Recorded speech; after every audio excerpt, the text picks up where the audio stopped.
বিদেশে আইসা মানুষ টাকার জন্য কাজ করে। সবাই তো টাকার জন্য এই দেশে আসছে। কিছু, কিছু কাজ গোপনে করতে হয়, কিছু, কিছু কাজ ওপেনে করতে হয়।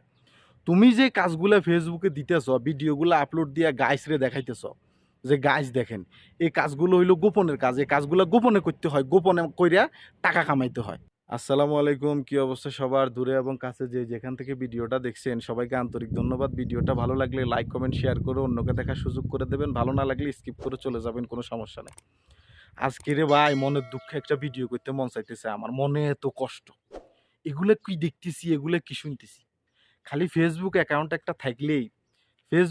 একটা থাকলেই খালি ভিডিও করতে হবে, মানুষকে জানাইতে হবে, এই করতে হবে, সেই করতে হবে। এটা কি কোনো কাজ? একজন প্রবাসীর এটা কোনো কাজ? হুম? ইজ্জত তো মারি ফেলছো। ইজ্জত খাই ফেলছো। ইজ্জতরে নিজের হাতে গলা টিপি হত্যা করছো।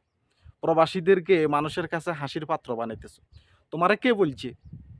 তুমি ফকিন্নি বিদেশে আসার দরকার কি? তোমারে কে বলছে যে বিদেশে আসতে? বিদেশে আসি এভাবে মানুষ হাসানোর কি দরকার তোমার? সাত সকালে একটু ঘুমটা ভাঙলো, মোবাইলটা হাতে নিলাম, নেটটা চালু করে একটু ফেসবুকে ঢুকলাম।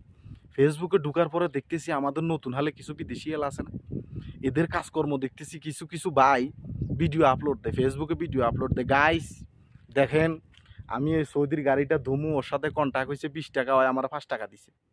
গাইস দেখেন, এই সৌদির এই বাথরুমটা আমি পরিষ্কার করতে আসছি, ওর সাথে আমার সাথে কথা হয়েছে ৳৫০, ওই আমারে দেয় ৳২০। গাইস রে শোনা এগুলা। কি রে ভাই, সৌদি আরব আইসস বা ওমান গেছস বা কাতার গেছস, মিডল ইস্টের যে কোনো জায়গায় তুই গেছস, তোর ইজ্জত মারার কাম এগুলা করার কি দরকার লাগলো? মানুষ বিদেশে কি আর আসে না কেউ? দুনিয়ার মানুষগুলো বিদেশে আসে না, খালি তুই কি একলা আইসস বিদেশ? তুমিও টাকা কামাইতে আসছো, আমিও টাকা কামাইতে আসছি। উত্তর বাইর কুদ্দুস আছে না, কুদ্দুসও টাকা কামাইতে আইসো। সবাই মনে করো যে বিদেশে আসছে টাকা কামাইতে। বিদেশে আইসা মানুষ টাকার জন্য কাজ করে। সবাই তো টাকার জন্য এই দেশে আসছে। কিছু, কিছু কাজ গোপনে করতে হয়, কিছু, কিছু কাজ ওপেনে করতে হয়। তুমি যে কাজগুলা ফেসবুকে দিতেছ, ভিডিওগুলা আপলোড দিয়া গাইসরে দেখাইতেছ যে, "গাইস দেখেন, এই কাজগুলো হইলো গোপনের কাজ। এই কাজগুলা গোপনে করতে হয়। গোপনে কইরা টাকা কামাইতে হয়।" তুমি এগুলো ওপেনে কেন নিয়ে আসতেছ? মানুষ তুমি বাড়িতে গেলে তোমারে কি বলবো? তুমি কি একবার চিন্তা করছো? তুমি যে ফেসবুক পেজ এটা খুলি এভাবে আমাদেরকে যন্ত্রণা দিতেছ, জ্বালা যন্ত্রণা। এভাবে যে ইজ্জতটা খাইতেছ, তোমার কি মনে হয়? তুমি কি মনে করছো গাইস মারানি? সবাই তোমার মতো এরকম করতে আসছে? তোমার মতো ৳৫ দিয়া গাড়ি সাফ করতে আসছে মানুষ? তুমি প্রবাসে আসি ফাদ একটা মারি দিছো, এটা মানুষের জানাইতেছো। গাইস দেখেন, আমি আজকে ফাদ মাইরা দিছি। কাশ একটা মাইরলা? গাইস দেখেন, আমি আজকে কাশ মাইরা দিছি। কে তুমি এরকম কে? এই প্রবাসে এমনও মানুষ আছে যে ৳১০,০০০ বেতনে চাকরি করতেছে, ৳৮,০০০ বেতনে চাকরি করতেছে, আবার ৳৫,০০০ এর লোকও আছে। এরা চাকরি করতেছে না, এরা কাজ করতেছে না। তুমি ঠিক আছে কাজ করো, তোমার কাজগুলো তুমি গোপনে করো, এগুলা মানুষরে দেখানির কি আছে? তুমি যে কালকে বাড়িতে যাবা, বাড়িতে যাইয়া যে সেন্ট মারি তুমি রাস্তা দিয়ে হাঁটবা, মানুষে কি বলবে? আইসে টাঙ্কি সাফ করি বিদেশে, এখন ইয়েনে আই সেন্ট মারা। এতে শরীর এতুন গন্ধ বাইরন, মানুষেরে দেখার যে আমি সেন্ট মারতে পারি। তোমারও মানুষ ওই সময় পিটাইতো না, তোমারও তো ইটাইবো মানুষ। তোমারই ইটাইবো। যে ৳১০ বেতনে চাকরি করি, ২০ ইতে খালি গন্ধ মারা আরাম করে, খালি আমগরে গন্ধ দেখার ইতে বিদেশের তে আইছে।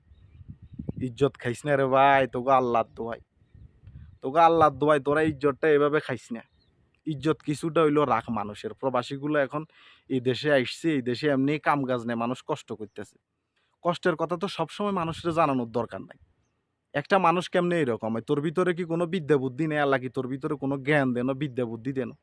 যে কি রে? আমি কেন আমার দুর্বলতার জায়গাটা মানুষরে দেখামো, মানুষরে বুঝামো? আমার দুর্বলতার যে জায়গাটা আছে এটা আমি নিজের ভিতরে রাইখা দিই না। আমি ৳১০ ৳৫ ইনকাম করি, সেটা হলো আমার আউটসোর্সিং অন্য বিষয়। এটা আমি মানুষেরে কেন তুলি ধরবো? এটা কেন আমি ফেসবুকে মানুষেরে বলবো, "গাইস দেখেন, দেখেন গাইস দেখেন, এই যে বলদিয়ার ডাব্বার মধ্যে আমি স্বর্ণ পাইছি।" সৌদিরা পাগল হইয়া গেছে।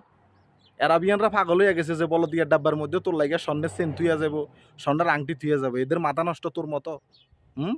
আমাদের ট্রেনিং সেন্টারে বিদেশে আসার সময় যে ট্রেনিংটা আমাদেরকে করায়, ট্রেনিং সেন্টারের কোনো স্যারের সাথে আমার সাথে যদি ফেসবুকে অ্যাড থাকে, স্যার আপনাদেরকে বিনীত অনুরোধ জানাইতেছি আমি যে নতুন হালে যে প্রবাসীগুলো আসতেছে, চুতিয়া প্রবাসী আর কি, এরা যে আসতেছে এদেরকে আপনারা ট্রেনিংয়ে একটা কথা বলবেন যে, "বাইরে বিদেশ যাইতেছস, বিদেশ যা, কোনো অসুবিধা নাই। তুই বিদেশ যাইয়া দেশের মানুষের ইজ্জত খাইস না। তুই বিদেশে যাইয়া যে পুরান প্রবাসীগুলো আছে এদের ইজ্জত মারিস না, তোর আল্লাহর দোহাই। ওদেরকে একটু ঠিকঠাক মতো বুঝাইয়া বললেন। এই যে আপনারা ট্রেনিং দেন, ট্রেনিং দিয়ে ওদেরকে একটু বুঝাই দিয়েন যে বিদেশে যাইয়া এগুলা করিস না। এগুলা করা ভালো না। এগুলা করলে দেশের যে আরো মানুষগুলো বিদেশে আছে এরা হাসির পাত্র হয়।